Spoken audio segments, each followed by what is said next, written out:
We return to a galaxy far, far away with a simple, straightforward spaghetti western that perfectly captures the feel of Star Wars. It's the Disney Plus premiere series, The Mandalorian, Chapter 1.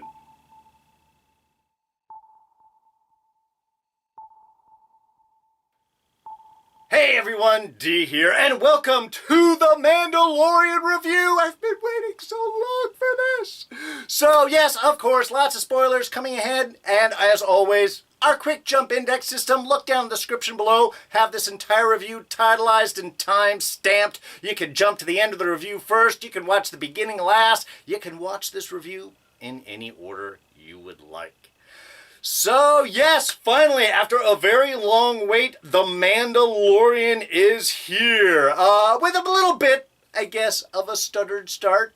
Disney premiering their streaming service. A little bit of hiccups for some of us this morning. Actually dropped on my phone last night around midnight here Pacific time.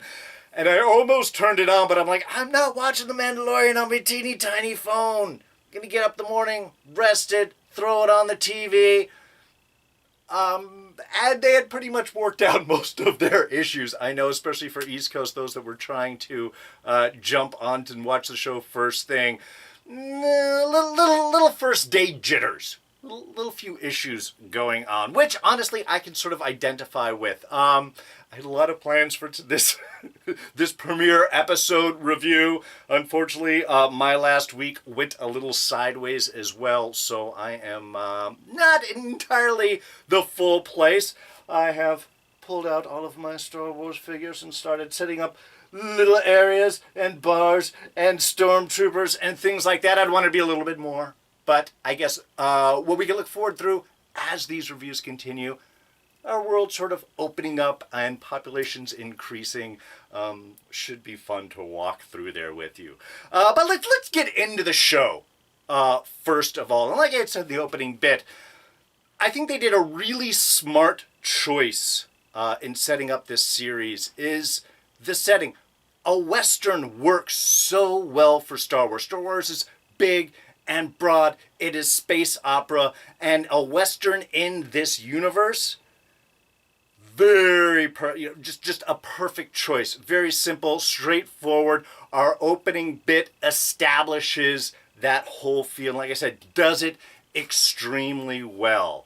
And like I said, very much a straightforward spaghetti Western approach. We have the Mandalorian is effectively the man with no name, but he also doesn't have a face, so we don't see anything on that. But a man of simple words, tough, badass. Like I said, the whole opening bit really just establishing character and world. We're basically seeing just how tough he is, how no nonsense he is. He doesn't have to say anything. And like I said, and the world itself feels, like I said, perfect. It feels really good. What they've done here, I think, is some of the effects, some of the special effects, the CGI, looks a little rough. Not quite film quality. It looks like TV. I mean, like I said, the show feels like what a Star Wars television show should feel like. And I think it works with a lot of those CGI limitations by leaning heavily into practical effects. The makeup, the puppetry, we get a little bit of Salacious Crumb action there at a point. Well, I mean, one of his monkey-type species. But all this helps fill out the world so nothing feels really fake. I said the few moments where we have some of the shots of the ship, the speeder, all of that, a little rough from, like I said, from a CGI standpoint, but it's not distracting so. And as such, when they lean into the practical effects makeup and all of those things, it keeps a nice, fresh feel to the world. The world feels lived in. It feels dirty. It was something that I think they did really well in Rogue One and are able to recreate that here. And having it set out, you know, in the distances, in the frontier of the universe, of the galaxy, effectively, gives it that sort of rough and ready, and people are working to get through these environments and survive in these particular worlds. They enliven that up, I think, really well, and that's something the show nails immediately. So like I had said, our opening scene is really just establishing our spaghetti western hero, our man with no name. And like I said, obviously no face as well. But yeah, heading out to the frontier town, rough, tumble, picking up his bounty, which is probably some rich accountant guy that snuck away with a whole bunch of credits. A man of few words, doesn't need to say anything, speaks with his fists and his guns, ready to throw down at a moment's notice. And like I said, love the first fight scene. We're already establishing the bastard steel of his armor, which does play out more as the episode continues. And also a little bit of showmanship. Because let's be honest, is shooting the door lock really that easier than shooting the guy on the ground? But no, cutting him in half, it makes a statement, doesn't it? Also, as an honorable man, despite any bribery by his bounty, unwilling to give that up. Can come warm or cold. Love that line.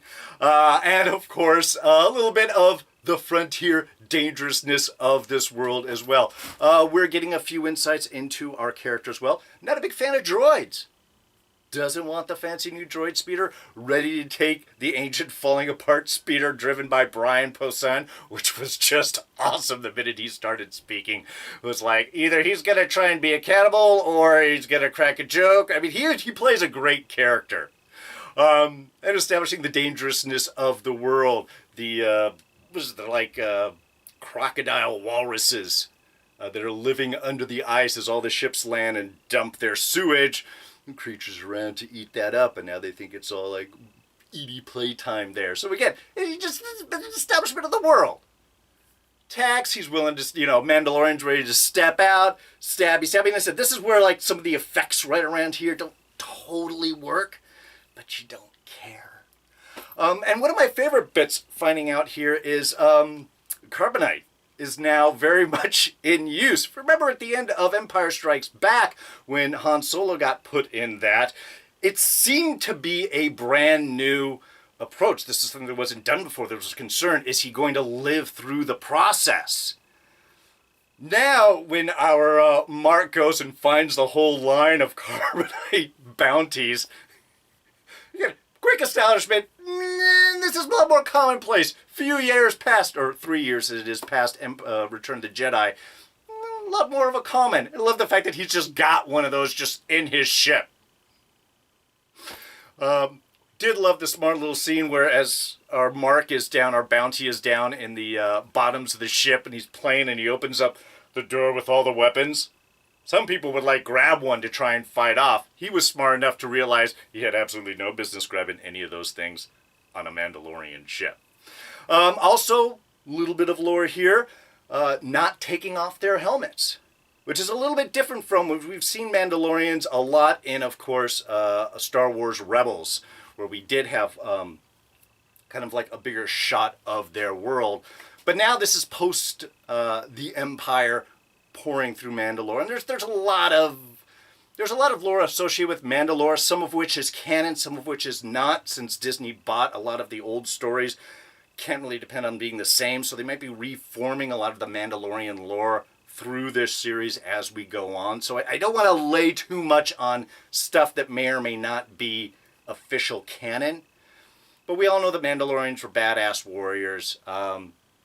They definitely were split during the battle with the formation of the Empire, probably broken down, and this is probably where he had lost his parents in our little flashback shot that he gets later on. So now, Mandalorians apparently do not take off their helmets, even the kids. When we get the whole shot later on of him coming into the Mandalorian enclave, everybody's got helmets, even the children have helmets, they never come off. So this is kind of an interesting establishment of lore that we have going on. And it handles, like I said, very quickly, just in that first 8-10 minutes. So from there, of course, we get our introduction to Carl Weathers as kind of the head of the bounty guild right here, or at least in this particular sector. handing out jobs to the various bounty hunters within the guilds. Work being a little light now, not because there's not much to be done, but because nobody wants to pay guild rates, which forces our Mandalorian to take a job offered by the client, played by Werner Herzog. And again, do a good job of establishing our post-Empire world here. One, of course, is payment initially offered in Imperial credits. There is no more Empire, so he has to take Kilamari funds instead. I love the kind of just worn-down, beat-up stormtroopers that look like picking up work from Werner Herzog's client. Here, just, again, Empire gone. The previous parts of the Empire not handling things so well. And again, it's great. It's rough. It's dirty.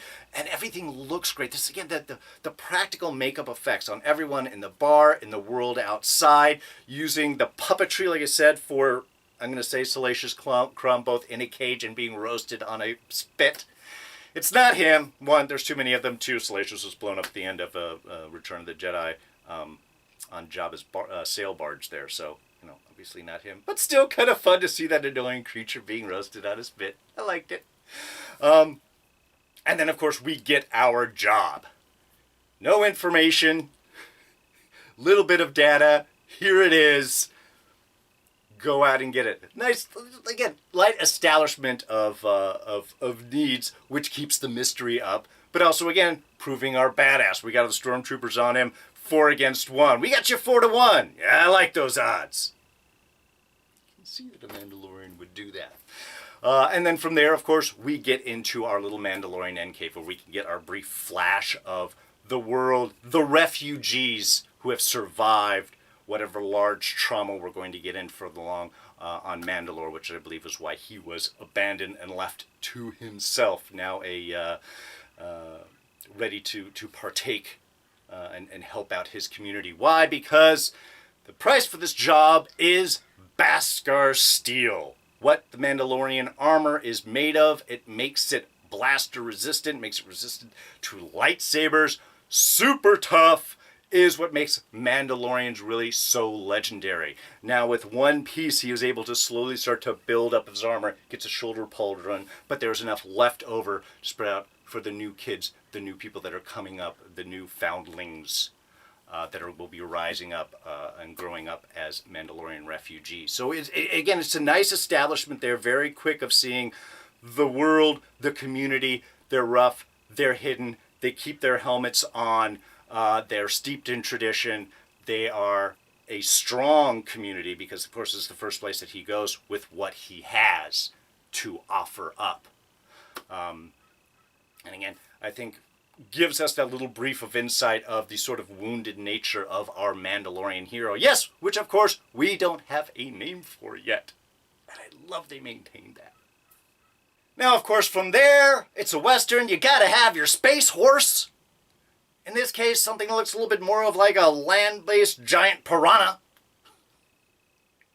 But still effective. I didn't know why he didn't just shoot that first one, but tried to pull out the flamethrower. Also surprised his arm was just not crushed. Maybe that is a sign of our Beskar steel, though it looks like, again, just the chest plate, the helmet. Now the pauldron is made of Beskar, and as he gets more, I think it's going to be building up and making him a tougher, more invulnerable type of fighter.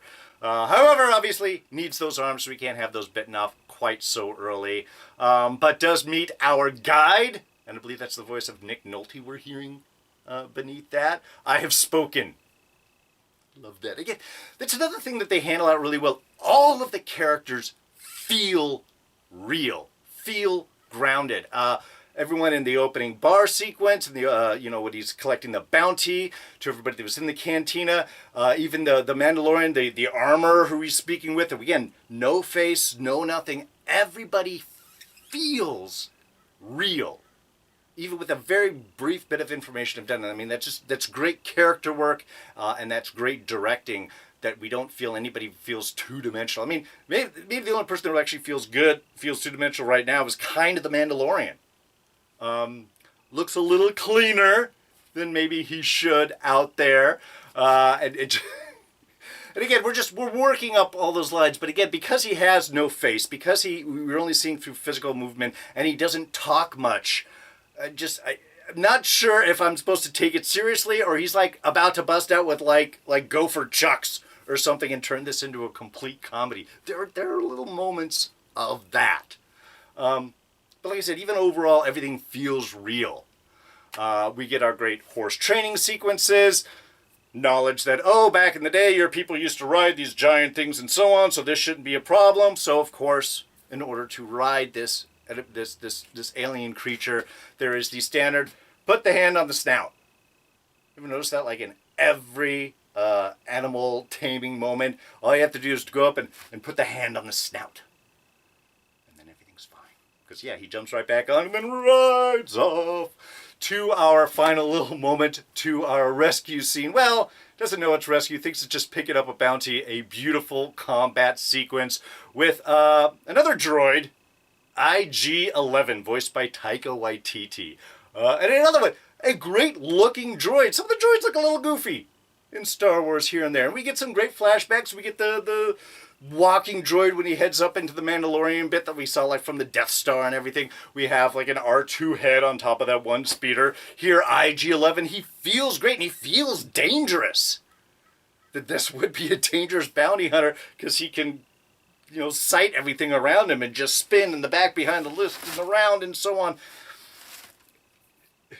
A fun sequence, a great little battle. This is we're taking everyone out. We see how he is, our Mandalorian is resourceful, using the IG to draw fire out, and then finally jumping and getting the cannon. I mean, even the build-up on that. Cover me! We'll break into the door. Don't have enough time for that. All right, we'll fight our way out. Now they've got a cannon. We gotta hide behind that. Okay, you draw the fire, go that way, and I'll jump on it, spin around, use the cannon to kill everybody else. Just, again, great action sequence and a lot of fun. And as much as it seemed that our Mandalorian does not like droids, doesn't have a problem working with this one. I mean, maybe because he's part guild.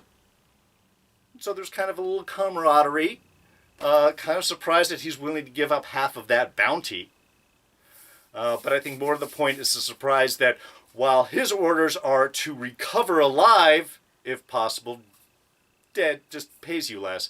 IG-11, I'm going to keep calling him IG-88, is tasked with killing the bounty, which as soon as it opens up and we get to see it's a baby Yoda, that's obviously not going to work. I love that when off camera I just hear the blaster shot and IG-11 drop back down. So that partnership didn't last long. But it sort of makes sense because we already get the shot in that our Mandalorian, while is a badass and willing to do what needs to be done, isn't a cold-blooded murderer. He has memories of him being a foundling, of him being a child, being lost inside of a war, and so now coming up with a 50-year-old Yoda baby. Lived over 800 years, so, different lifespan actions with it.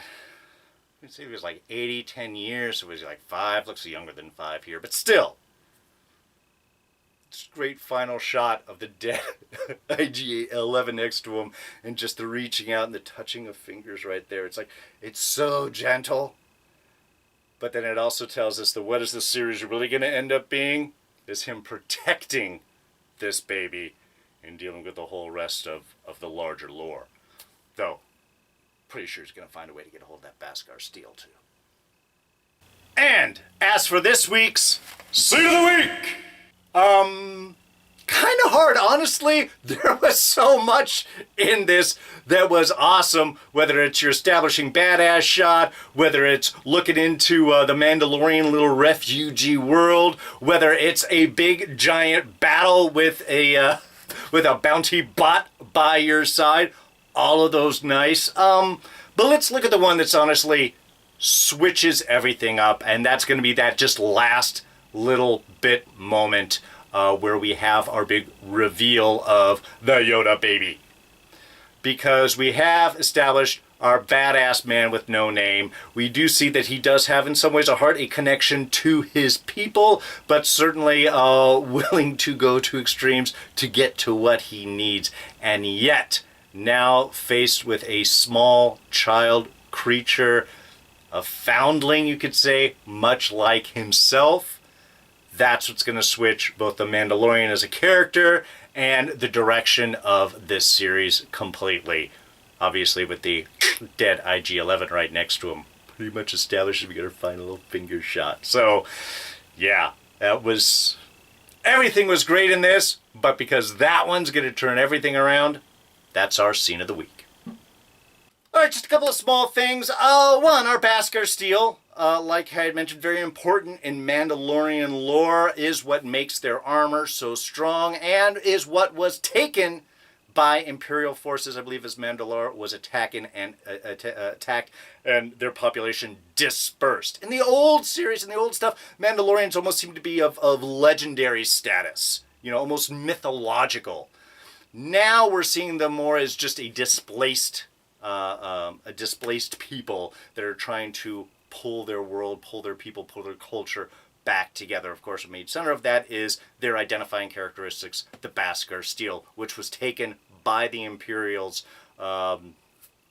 during most likely the destruction of the takeover of their world. You can tell that because, of course, you can see the little Imperial insignia in that piece of Beskar that the client gave our Mandalorian, ended up being busted down. So that gives the Mandalorians a intense reason to hate Imperials and anyone connected with them. But it also gives us our great history of sort of recovering from a just horrible Holocaust for the Mandalorian people. Now, while there are tons of things I did like about this premiere episode, the one thing that I did not is the music. Let's be honest, it sucks. It's bad. The riding music, as after he learns to ride, they're riding off over towards where Baby Yoda's being held. It just felt off and wrong and goofy. And even the tail credits music, I'm not a big fan of. I'm used to the big orchestral dun-da-da of Star Wars. And this did not have that feel. Just, if there's one thing that they could change, it would be the music. Everything else is great. One thing that hasn't been revealed yet and is purposely being held from us is, like I said, our Mandalorian's identity. Specifically, they just mentioned his sigil has not been revealed yet. So that will be something, his family past, that will be opened up, I think, slowly as the series goes on, and we get to see where his placement in the Mandalorian world and society is. So that'll be an exciting thing to pay attention for. And I'm sure you guys probably noticed the new opening Star Wars logo sequence with like Darth Vader's head and C-3PO's and BB-8s and everyone else's. Mandalorian also. My guess is this is going to be establishing our new World of Star Wars logo sequence, kind of like what we have for Marvel for the opening. This will be establishing all of the Star Wars shows. So it's simple. It's nice. I think it works. And obviously, when I talk about Baby Yoda, it's not actually Yoda. Yoda is dead at this point. But the same species as Yoda, which is often just referred to as a Yoda species. It was, I think all of early Lucas's stuff was all species unknown, has been referred to as much. There is one reference to it being called a Lanik, but I don't know if that's ever really firmly established or just a name that was assigned. So, yeah, not Baby Yoda, just another Yoda species creature, but very cute. So I think next week we're going to start switching genres. We're going to go from the spaghetti western to more of the Kurosawa samurai flick next week. Just let's find the little Baby Yoda and everything, the team up. I'm thinking Lone Wolf and Cub, if anybody knows any classic Japanese series. So, I don't know, could be a fun little genre jump. Alright, well I think we've touched on everything, and just the premiere episode, only 40 minutes, short, really. Just establishing our world and giving us the little taste so that we want more, and likely we don't have to last long. Episode 2 comes out this Friday, and then will be mostly every other Friday after that. I think there's one episode near the end that's like on a Wednesday or something. I'll let you know as we get a little bit closer to that. So yeah, next episode, just this Friday. And then all the Fridays coming up after that. So, really excited to see how this plays out. So glad to be back in this world and just enjoying the storytelling and the approach that they're taking on this. They've made perfect choices. They've kept it simple, but they've made the world alive. And I think if they can maintain this, they might have found the secret to really moving the Star Wars universe further. But that will wrap us up for now. Thank you so much for joining me with this review. And if you enjoyed it, please go ahead and hit that like button. Thoughts, ideas, and comments, throw those down in the section below. What do you guys think about this episode? What did you like? What didn't like? Do you enjoy the practical effects? Did the CGI work for you? And what do you think about our character? Where do you think we're going? Is it going to be just defending Yoda Baby all season long? Or is this just the opening to really develop a larger story? Let me know your thoughts. Throw those down in the section below. You can always catch me on Twitter and Instagram. I am at Darren Jakes. Please subscribe. Got all this series plus final season of Mr. Robot going on and a few more episodes of Walking Dead before their mid-season break. So join us. You can if you're a subscriber. Do that by clicking this button right here. And there's bells you can hit too that'll notify you whenever any new reviews are put out. And we'll throw up a couple of our latest reviews right here for you to check out. So that's going to be it for me. I'm D, and I'm out of here. Catch you guys next time. Bye-bye.